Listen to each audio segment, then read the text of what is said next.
মিছিলে গিয়েছে তাদের বের করে খুন করা হবে। আপনার মনে রাখতে হবে, for a special criminal you need special law. একটা ছোট্ট অনুরোধ করব বিএনপিকে, যেহেতু ইনশাল্লাহ বাংলাদেশ জাতীয়তাবাদী দল সামনে যাবে।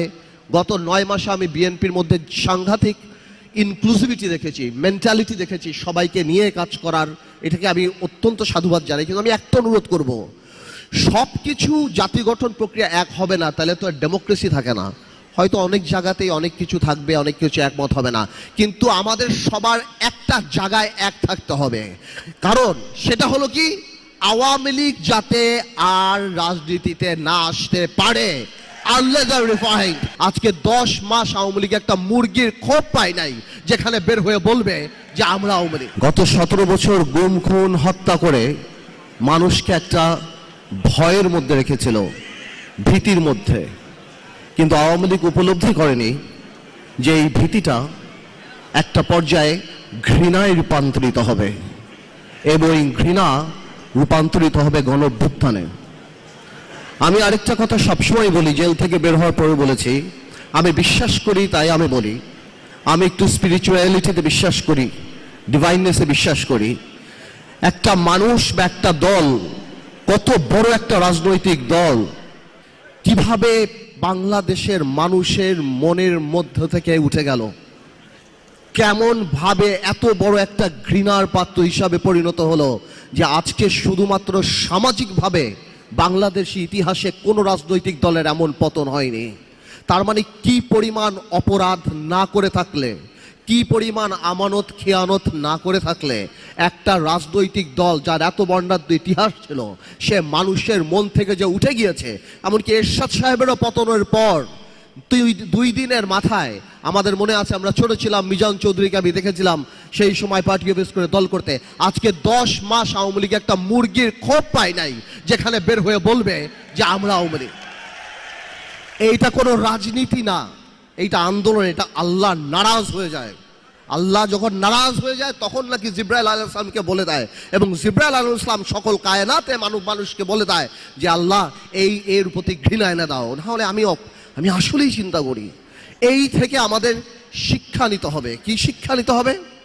আগামীতে যদি আল্লাহ তাআলা আমাদেরকে দায়িত্ব দেয়, যাদেরকে এই দায়িত্ব দেবে, আমাদের আওয়ামী লীগের এই বইটা হাতের সামনে রাখতে হবে, যাতে আমরা জীবনে যাই করি আওয়ামী লীগের মতো মানুষের হৃদয় থেকে উঠে না যায়।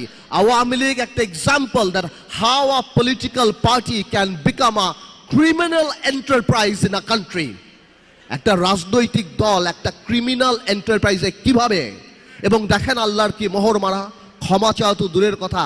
আজকেও আওয়ামী লীগের শীর্ষ পর্যায়ে একজন নেতার কথা শুনলাম, এই জুলাইয়ের অভ্যুত্থানকে তারা নাম দিয়েছে দাঙ্গা। তারা দাঙ্গা বলে আখ্যায়িত করেছে। এটা মানে কি, এই যে মনে আছে যখন আবু সাইদকে গুলি করা হয়েছিল, বলেছিল তারা ড্রাগ এডিক্ট। তার মানে আমাদের এই অর্জন, আমাদের যে স্বাধীনতা, তাদের যে পরাজয়টা, এটা তারা এখনো মেনে নিতে পারছে না। আমি খালি একটা ছোট্ট অনুরোধ করব বিএনপিকে, যেহেতু ইনশাল্লাহ বাংলাদেশ জাতীয়তাবাদী দল সামনে যাবে। গত 9 মাসে আমি বিএনপির মধ্যে সাংঘাতিক ইনক্লুসিভিটি দেখেছি, মেন্টালিটি দেখেছি, সবাইকে নিয়ে কাজ করার। এটাকে আমি অত্যন্ত সাধুবাদ জানাই। কিন্তু আমি একটা অনুরোধ করব, সব কিছু জাতি গঠন প্রক্রিয়া এক হবে না, তাহলে তো আর ডেমোক্রেসি থাকে না। হয়তো অনেক জায়গাতেই অনেক কিছু থাকবে, অনেক কিছু একমত হবে না, কিন্তু আমাদের সবার একটা জায়গায় এক থাকতে হবে। কারণ সেটা হলো কি, আওয়ামী লীগ যাতে আর রাজনীতিতে না আসতে পারে। কেন থাকতে হবে আমি সেটাও বলি। আমি জানি এই কথাটা হয়তো অনেকের ডেমোক্রেটিক লাগবে না, কারণ বাংলাদেশের 4 থেকে 5 কোটি মা মনে করে আওয়ামী লীগ আসলে তাদের সন্তানদেরকে মেরে ফেলা হবে। যারা ওই মিছিলে নেমেছিল তারা বিশ্বাস করে যে ভিডিও দেখে বের করে করে কারা মিছিলে গিয়েছে তাদের বের করে খুন করা হবে। আপনার মনে রাখতে হবে, for a special criminal you need special law. আপনি সাধারণ ল দিয়ে স্পেশাল ক্রিমিনালের বিচার করতে পারবেন না। আওয়ামী লীগ তার মেধায় রাজনীতিতে বিশ্বাস করে না, প্রতিশোধে বিশ্বাস করে। খুব শীঘ্রই আওয়ামী লীগের আওয়াজ নরম হয়ে যাবে, বলবে যারা উপলব্ধি করেছে আসেন আমরা একসাথে কাজ করি, এরা জঙ্গি। ভাইয়ের আমার, এই ট্র্যাপে পড়বেন না। Awami League is not a political party. বাংলাদেশের প্রত্যেকটা মানুষ যারা ফেসবুকে লাল করেছিল তাদের জীবন লাল করে ফেলবে, ধ্বংস করে বলবে। এই একটা জায়গায় খালি আমরা থাকি, দ্যাট আওয়ামী লীগের ব্যাপারে পুরা জাতি আমাদের একসাথে থাকতে হবে।